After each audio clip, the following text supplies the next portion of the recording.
जी 24 तासचे मुख्य संपादक डॉक्टर उदय निरगुडकर आहेत। आपण विश्लेषण नेमकं या घटनेचं कसं करता येईल त्यांच्याकडून जाणून घेऊया। सर, आपण बघतोय काही वेळापूर्वी ओल्ड कस्टम हाऊसच्या इथे दोन्ही कार्यकर्ते मनसेचे आणि शिवसेनेचे आमने सामने आले। कुटुंबाचा कलह काल स्टेजवर आला 2 दिवसांच्या या भाषणामध्ये आणि सगळे त्याचे पडसाद म्हणावे लागतील किंवा जास्त पद्धतीने आक्रमक हे पडसाद दिसतात। या संपूर्ण प्रकाराची डीडी अनेक वर्षापूर्वी टाकण्यात आली होती आणि ती जेव्हा राज ठाकरेंनी सुद्धा पक्ष काढला तेव्हाच कुठेतरी हा राडा रस्त्यावर येईल हे बाकी होतं। तो छोट्या मोठ्या प्रमाणात अनेकदा समोर येतो, तसाच हा प्रकार आहे।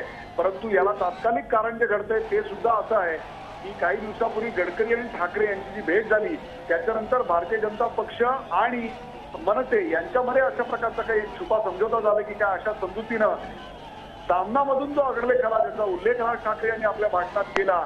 त्याच्यावरून प्रचंड मोठ्या प्रमाणात नाराजी आणि एकमेकांवर आरोप प्रत्यारोपांच्या वार परतवारांच्या फैर्या गेले 2-3 दिवस झडत होत्या।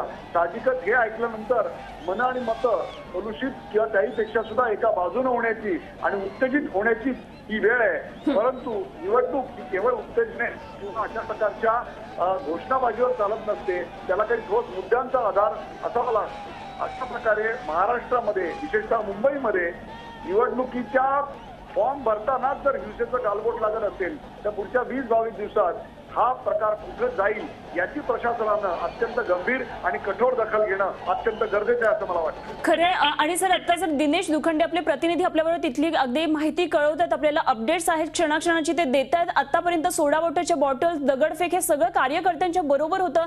किंबहुना तिथल्या हॉटेल्समधून तिथल्या घरांमधल्या ज्या कुंड्या होत्या त्या सुद्धा त्यांनी उचलून आणल्या। अतिशय आक्रमक पद्धतीनं दोघांनी एकमेकांवर दगडफेक केली, अशा प्रकारे हाणामारी झाली आहे। पोलिसांना आवरता येणं सुद्धा अशक्य झालेलं आहे। आता शेवटी रॅपिड ऍक्शन फोर्स अशा सुरक्षा बलाचा वापर करावा लागतोय। हे सगळं काय पूर्वनियोजित असू शकतं?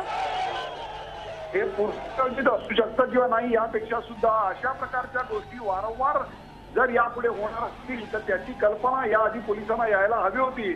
अशा प्रकारे एकाच क्षणी एकाच वेळी 2 उमेदवारांना एकाच वेळी अर्ज भरायला येऊ देणं हे सुद्धा कदाचित घातक असू शकतं। अशा प्रकारची असहिष्णू आणि काहीशी हिंसक अशी परिस्थिती आता जर निर्माण होणार असेल तर पोलिसांनी तातडीनं कायद्याचा बडगा दोन्ही पक्षांना समानरित्या दाखवणं अत्यंत गरजेचं आहे। खरं, आणि हेच या दोघांचा जो राडा आहे मनसे आणि शिवसेनेचा तो संपूर्ण महाराष्ट्रामध्ये पसरू नये यासाठी सुद्धा आता पोलिसांनी अलर्ट राहायला पाहिजे असं म्हणायला हरकत नाही सर। हो, यानंतरच्या काळामध्ये ज्या ज्या होणाऱ्या सभा असतील त्या सभांनंतरचं वातावरण बघणं अत्यंत गरजेचं आहे। कारण या संघर्षाची बीजं जी रोवली गेलेली आहेत त्याचा कुठेतरी शेवट हा सामोपचारानं होण्याऐवजी अशा प्रकारे हिंसाचारानं जर होत असेल तर ती अत्यंत चिंतेची बाब आहे असं मला वाटतं। सर, यापूर्वी सुद्धा शिवसेना भवनासमोर अशाच प्रकारचा राडा झाला होता। मनसैनिक आणि शिवसैनिक भिडले होते, त्यावेळी नारळ फोडले होते, मात्र आता दगड फेकतायत, सोडा वॉटरच्या बॉटल्स फेकतायत। काय सांगाल? हो, अशा प्रकारचे राडे यापूर्वी झालेले होते। अशा प्रकारचे उमेदवारांची पळवापळवी सुद्धा झालेली होती। इकडून तिकडून एका पक्षातनं दुसऱ्या पक्षात या गोष्टी सर्व चालू होत्या। परंतु आता जी राज ठाकरे यांची भाषणं होत आहेत त्या भाषणामधून विशेषतः बाळासाहेबांचे अखेरचे दिवस याबद्दल ते जे बोलतायत ते अतिशय इमोशनली चार्ज किंवा इमोशनली अपील करणारी गोष्ट आहे।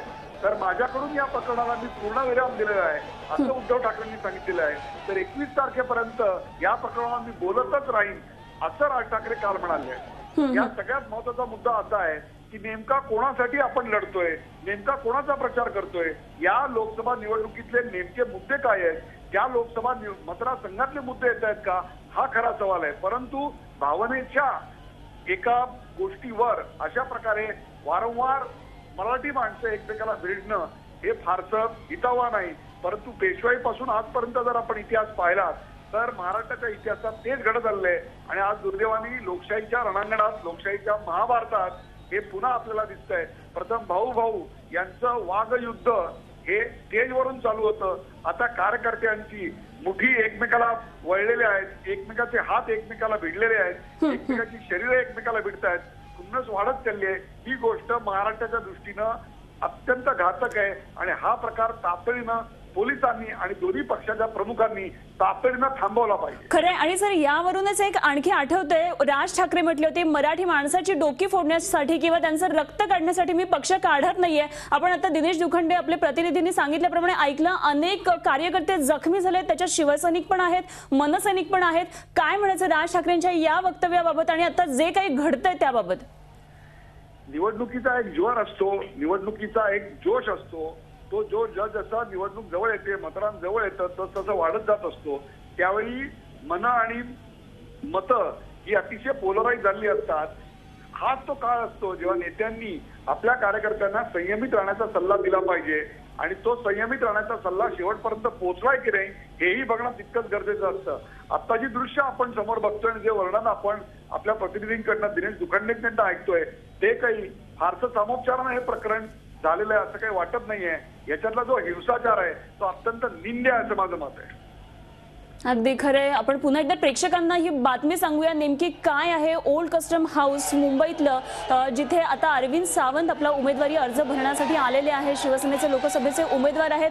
अरविंद सावंत आतमध्ये गेल्यानंतर शिवसैनिक आणि मनसैनिकांमध्ये हा मोठा राडा रस्त्यावर दिसतोय. गेल्या 2 दिवसांपासून संपूर्ण महाराष्ट्रातली जनता जी खरं तर ठाकरे कुटुंबियांवर मनापासून प्रेम करते, त्यांची भाषणं ऐकते, अशा भाषणांमधून कुटुंब कलह कुठेतरी राज ठाकरे आणि उद्धव ठाकरेंनी समोर मांडला आणि त्याच्यानंतर त्याचे सगळे पडसाद आपल्याला मुंबईतल्या या ओल्ड कस्टम हाऊसच्या रस्त्यांवर दिसतंय, जिथे मनसैनिक आणि शिवसैनिक आता भिडलेत. अनेक कार्यकर्ते शिवसेनेचे असो अथवा मनसेचे असो जे सध्या जखमी आहेत, इस्पितळामध्ये दाखल होण्यासाठी गेलेले आहेत. आता तिथे पोलीस बळ सुद्धा अधिक कुमक मागवण्यात आलेली आहे. रॅपिड ऍक्शन फोर्स सारखं दल सुद्धा तैनात करण्यात आलेलं आहे. कार्यकर्ते तिथनं जावेत यासाठी पोलिसांचे प्रचंड प्रयत्न सुरू आहेत. त्या दृष्टीने आता तणाव कमी करण्याचे प्रयत्न सुरू झालेले आहेत आणि ही घटना घडतीये सध्या मुंबईमध्ये. मात्र हे लोण संपूर्ण महाराष्ट्रामध्ये पसरू नये ही एकमेव आशा सध्या सगळ्यांना लागलेली आहे. आमचे प्रतिनिधी दिनेश दुखंडे आपल्याला या संदर्भातली माहिती आपल्यापर्यंत पोहोचवतात, आपल्याबरोबर आहेत ते.